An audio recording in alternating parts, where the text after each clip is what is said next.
Shalom saudaraku, marilah kita belajar bersama membaca dan merenungkan firman Tuhan mulai dari kitab Kejadian sampai pada kitab Wahyu. Kejadian pasal 42 ayatnya yang pertama hingga ayatnya yang ke-38. Saudara-saudara Yusuf pergi ke Mesir. Setelah Yakub mendapat kabar bahwa ada gandum di Mesir, berkatalah ia kepada anak-anaknya, "Mengapa kamu berpandang-pandangan saja?" Lagi katanya, "Telah kudengar bahwa ada gandum di Mesir. Pergilah ke sana dan belilah gandum di sana untuk kita, supaya kita tetap hidup dan jangan mati." Lalu pergilah 10 orang saudara Yusuf untuk membeli gandum di Mesir. Tetapi Yakub tidak membiarkan Benyamin adik Yusuf pergi bersama-sama dengan saudara-saudaranya. Sebab pikirnya, jangan-jangan ia ditimpa kecelakaan nanti. Jadi di antara orang yang datang membeli gandum, terdapatlah juga anak-anak Israel, sebab ada kelaparan di tanah Kanaan. Sementara itu, Yusuf telah menjadi mangku bumi di negeri itu. Dialah yang menjual gandum kepada seluruh rakyat negeri itu. Jadi, ketika saudara-saudara Yusuf datang, kepadanyalah mereka menghadap dan sujud dengan mukanya sampai ke tanah. Ketika Yusuf melihat saudara-saudaranya, segeralah mereka dikenalnya. Tetapi ia berlaku seolah-olah ia seorang asing kepada mereka. Ia menegur mereka dengan membentak. Katanya, "Dari mana kamu?" Jawab mereka, "Dari tanah Kanaan untuk membeli bahan makanan." Memang Yusuf mengenal saudara-saudaranya itu, tetapi dia tidak dikenal mereka. Lalu teringatlah Yusuf akan mimpi-mimpinya tentang mereka. Berkatalah ia kepada mereka, "Kamu ini pengintai. Kamu datang untuk melihat-lihat di mana negeri ini tidak dijaga." Tetapi jawab mereka, "Tidak, tuanku, hanyalah untuk membeli bahan makanan hamba-hambamu ini datang.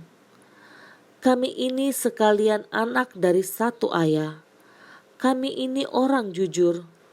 Hamba-hambamu ini bukanlah pengintai." Tetapi ia berkata kepada mereka, "Tidak, kamu datang untuk melihat-lihat di mana negeri ini tidak dijaga." Lalu jawab mereka, "Hamba-hambamu ini 12 orang kami bersaudara, anak dari satu ayah di tanah Kanaan. Tetapi yang bungsu sekarang ada pada ayah kami, dan seorang sudah tidak ada lagi." Lalu kata Yusuf kepada mereka, "Sudahlah, seperti telah kukatakan kepadamu tadi, kamu ini pengintai. Dalam hal ini juga kamu harus diuji. Demi hidup Firaun, kamu tidak akan pergi dari sini, jika saudaramu yang bungsu itu tidak datang kemari. Suruhlah seorang daripadamu untuk menjemput adikmu itu, tetapi kamu ini harus tinggal terkurung di sini. Dengan demikian, perkataanmu dapat diuji apakah benar, dan jika tidak, demi hidup Firaun, Sungguh-sungguhlah kamu ini pengintai. Dan dimasukkannya lah mereka bersama-sama ke dalam tahanan 3 hari lamanya. Pada hari yang ketiga, berkatalah Yusuf kepada mereka, "Buatlah begini, maka kamu akan tetap hidup. Aku takut akan Allah. Jika kamu orang jujur, biarkanlah dari kamu bersaudara tinggal seorang terkurung dalam rumah tahanan. Tetap pergilah kamu, bawalah gandum untuk meredakan lapar seisi rumahmu. Tetapi saudaramu yang bungsu itu haruslah kamu bawa kepadaku, supaya perkataanmu itu ternyata benar dan kamu jangan mati." Demikianlah diperbuatlah mereka. Mereka berkata seorang kepada yang lain, "Betul-betullah kita menanggung akibat dosa kita terhadap adik kita itu. Bukankah kita melihat bagaimana sesak hatinya ketika ia memohon belas kasihan kepada kita, tetapi kita tidak mendengarkan permohonannya. Itulah sebabnya kesesakan ini menimpa kita." Lalu Ruben menjawab mereka, "Bukankah dahulu kukatakan kepadamu, janganlah kamu berbuat dosa terhadap anak itu? Tetapi kamu tidak mendengarkan perkataanku. Sekarang darahnya dituntut daripada kita." Tetapi mereka tidak tahu bahwa Yusuf mengerti perkataan mereka, sebab mereka memakai seorang juru bahasa. Maka Yusuf mengundurkan diri dari mereka, lalu menangis. Kemudian ia kembali kepada mereka dan berkata-kata dengan mereka. Ia mengambil Simeon dari antara mereka, lalu diseru belenggu di depan mata mereka. Sesudah itu Yusuf memerintahkan bahwa tempat gandum mereka akan diisi dengan gandum dan bahwa uang mereka masing-masing akan dikembalikan ke dalam karungnya, serta bekal mereka di jalan akan diberikan kepada mereka. Demikianlah dilakukan orang kepada mereka itu. Sesudah itu mereka pun memuat gandum itu ke atas keledai mereka, lalu berangkat dari situ. Ketika seorang membuka karungnya untuk memberi makanan keledainya di tempat bermalam, dilihatnyalah uangnya ada di dalam mulut karungnya. Katanya kepada saudara-saudaranya, "Uangku dikembalikan, lihat, ada dalam karungku." Lalu hati mereka menjadi tawar, dan mereka berpandang-pandangan dengan gemetar, serta berkata, "Apakah juga yang diperbuat Allah terhadap kita?" Ketika mereka sampai kepada Yakub ayah mereka di tanah Kanaan, mereka menceritakan segala sesuatu yang dialaminya. Katanya, "Orang itu, yakni yang menjadi tuan atas negeri itu, telah menegur kami dengan membentak dan memperlakukan kami sebagai pengintai negeri itu. Tetapi kata kami kepadanya, kami orang jujur, kami bukan pengintai. Kami 12 orang bersaudara, anak-anak ayah kami. Seorang sudah tidak ada lagi, dan yang bungsu ada sekarang pada ayah kami di tanah Kanaan."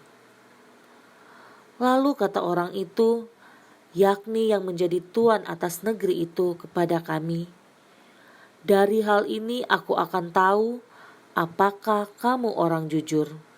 Dari kamu bersaudara, haruslah kamu tinggalkan seorang padaku. Kemudian bawalah gandum untuk meredakan lapar seisi rumahmu, dan pergilah. Lalu bawalah kepadaku saudaramu yang bungsu itu, maka aku akan tahu bahwa kamu bukan pengintai, tetapi orang jujur. Dan aku akan mengembalikan saudaramu itu kepadamu, dan bolehlah kamu menjalani negeri ini dengan bebas. Ketika mereka mengosongkan karungnya, tampaklah ada pundi-pundi uang masing-masing dalam karungnya. Dan ketika mereka beserta ayah mereka melihat pundi-pundi uang itu, ketakutanlah mereka. Dan Yakub ayah mereka berkata kepadanya, "Kamu membuat aku kehilangan anak-anakku. Yusuf tidak ada lagi, dan Simeon tidak ada lagi. Sekarang Benyamin pun hendak kamu bawa juga. Aku inilah yang menanggung segala-galanya itu." Lalu berkatalah Ruben kepada ayahnya, "Kedua anakku laki-laki boleh engkau bunuh, jika ia tidak kubawa kepadamu. Serahkanlah dia ke dalam tanganku, maka dia akan kubawa kembali kepadamu." Tetapi jawabnya, "Anakku itu tidak akan pergi ke sana bersama-sama dengan kamu, sebab kakaknya telah mati dan hanya dialah yang tinggal. Jika dia ditimpa kecelakaan di jalan yang akan kamu tempuh, maka tentulah kamu akan menyebabkan aku yang ubanan ini turun ke dunia orang mati karena duka cita." Saudaraku, ketika Yakub mendengar bahwa ada gandum di Mesir, Yakub menyuruh anak-anaknya untuk pergi ke Mesir untuk membeli gandum, karena masa kelaparan sedang terjadi. Dan pergilah ke-10 anak Yakub ke tanah Mesir. Hanya Benyamin yang tinggal dengan Yakub karena dia anak bungsu. Yakub tidak mengizinkan dia ikut bersama ke-10 kakaknya. Yakub khawatir apa yang pernah terjadi kepada Yusuf akan terjadi kepada Benyamin. Sesampai di tanah Mesir, ke-10 kakak Yusuf datang kepadanya untuk membeli gandum, karena pada saat itu Yusuf telah berkuasa di tanah Mesir. Yusuf mengenali ke-10 kakaknya itu, tetapi ke-10 kakaknya tidak mengenali Yusuf. Yusuf mengingat mimpinya terhadap saudara-saudaranya itu. Yusuf ingin melihat apakah saudara-saudaranya ini sudah bertobat atas apa yang mereka perbuat kepada Yusuf. Sampai Yusuf berkali-kali menyatakan bahwa mereka adalah pengintai. Dan ke-10 kakaknya itu mencoba menjelaskan kepada Yusuf mengenai keluarganya. Tersentuhlah Yusuf ketika mereka mengatakan bahwa ayahnya masih hidup dan sekarang ada bersama dengan adiknya, yaitu Benyamin. Dan semakin tersentuhlah hatinya Yusuf ketika mereka menceritakan bahwa salah satu dari saudaranya sudah tidak ada. Mereka mengingat akan Yusuf. Namun Yusuf ingin menguji mereka lagi dengan memasukkan mereka ke dalam penjara selama 3 hari. Di hari yang ketiga, Yusuf membuat kesepakatan dengan mereka karena Yusuf takut akan Allah. Kesepakatan itu ia buat karena ia benar-benar ingin menguji ke-10 kakaknya itu, apakah mereka berkata jujur atau tidak. Yusuf menyuruh mereka pulang untuk membawa gandumnya. Yusuf pun tidak mengambil uang mereka untuk membeli gandum, namun memasukkan kembali tanpa sepengetahuan mereka. Kesepakatan Yusuf dengan mereka yaitu mereka bisa pulang, tetapi salah satu dari mereka haruslah tinggal, dan mereka harus kembali membawa adik mereka Benyamin kepada Yusuf, agar Yusuf benar-benar percaya atas perkataan mereka itu. Yusuf meninggalkan mereka, dan saudara-saudara Yusuf berbincang-bincang mengingat apa yang mereka perbuat kepada Yusuf. Kata mereka, "Betul-betullah kita menanggung akibat dosa kita terhadap adik kita itu. Bukankah kita melihat bagaimana sesaknya hatinya ketika ia memohon belas kasihan kepada kita? Tetapi kita tidak mendengarkan permohonannya. Itulah sebabnya kesesakan ini menimpa kita." Tanpa mereka sadari, Yusuf mendengar apa yang mereka bicarakan. Yusuf pergi dan menangis. Yusuf kembali dan membelenggu Simeon di depan mereka. Ke-9 kakaknya pergi kembali ke Kanaan. Dalam perjalanannya ke Kanaan, mereka bermalam di suatu tempat.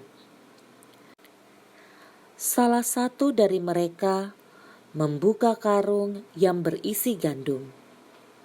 Terkejutlah dia ketika dia melihat bahwa di dalam karung itu ada uang mereka yang masih utuh. Dia memberitahukan kepada 8 saudaranya yang lain, karena dia merasa bingung apa yang akan terjadi. Sampailah mereka di rumah ayah mereka yaitu Yakub di Kanaan.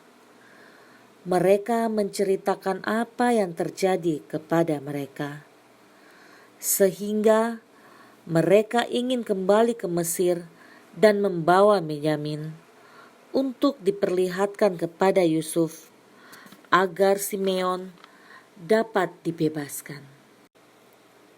Namun ketika mereka membongkar karung mereka yang lain, terkejutlah mereka. Ada pundi-pundi uang di dalam karung mereka, dan Yakub ayah mereka melihat itu. Dan Yakub beranggapan bahwa Simeon sudah dijual mereka, dan mereka juga akan menjual Benyamin. Mereka menjadi takut, tetapi Ruben memberanikan diri untuk mengatakan kepada ayahnya. Sebagai gantinya, kedua anak Ruben boleh dibunuh oleh ayahnya, jikalau dia membawa Benyamin dan tidak kembali bersama Benyamin dan Simeon. Ruben adalah kakak Yusuf yang menentang saudara-saudaranya yang lain untuk membunuh Yusuf. Ruben sempat menyelamatkan Yusuf ketika saudara lain ingin membunuh Yusuf. Ruben menyuruh saudara-saudaranya untuk melempar Yusuf ke dalam sumur, agar ketika mereka lengah, Ruben akan menyelamatkan Yusuf dan membawa kembali ke rumah ayahnya. Namun ketika Ruben kembali, Yusuf sudah tidak ada di dalam sumur itu. Yusuf telah dijual oleh saudara-saudaranya yang lain. Saudaraku, dalam pembacaan ini, ketika ayahnya khawatir sesuatu yang terjadi pada Simeon, kemudian juga akan terjadi kepada Benyamin, dengan berani Ruben meyakinkan kepada ayahnya dia akan membawa kembali Simeon dan Benyamin setelah penguasa di Mesir itu melihat Benyamin. Tetapi Yakub tetap tidak mengizinkan Benyamin untuk pergi, karena dia tidak mau apa yang pernah terjadi ke Yusuf akan terjadi juga kepada Benyamin. Saudaraku, Yusuf terakhir kali melihat saudara-saudaranya ketika mereka menjual dia. Dan mereka bertemu kembali pada saat dipenuhinya mimpi Yusuf. Karena mereka menjualnya dan akhirnya mereka mengakui kejahatan yang telah mereka perbuat terhadap Yusuf. Dan Yusuf mengetahui bahwa mereka benar-benar sudah bertobat. Karena tanpa mereka sadari, Yusuf mendengar mereka mengakui kejahatannya di depan Yusuf. Sungguh luar biasa bagaimana Allah merancangkannya semuanya itu, di mana luka dan kesalahpahaman yang berlangsung selama bertahun-tahun dapat disembuhkan Tuhan hanya dengan sesaat. Kita harus hati-hati dalam bertindak, supaya tidak terjadi penyesalan di kemudian hari. Bertindaklah berdasarkan firman Tuhan, sebab firman Tuhan adalah kebenaran. Marilah kita berdoa. Bapa di dalam sorga, terima kasih buat kesehatan, kekuatan, bahkan nafas hidup yang telah Engkau nyatakan di dalam hidup kami. Sehingga kami ada karena anugerah-Mu. Terima kasih Tuhan atas firman-Mu yang selalu menuntun kami di dalam kebaikan. Mengajarkan kami untuk taat akan firman-Mu, saling mengasihi, bukan untuk mencelakakan. Dari firman-Mu, kami dapat belajar untuk berhati-hati dalam bertindak, agar di kemudian hari kami tidak menyesal atas tindakan yang kami pilih. Yang terkadang tindakan yang kami pilih yang berdasarkan emosi dan ego kami dapat menjatuhkan kami di dalam dosa. Ampunilah kami Tuhan, kami bermohon kepadamu, sertailah hidup kami. Terima kasih Tuhan Yesus, di dalam nama Tuhan Yesus kami berdoa. Haleluya, amin.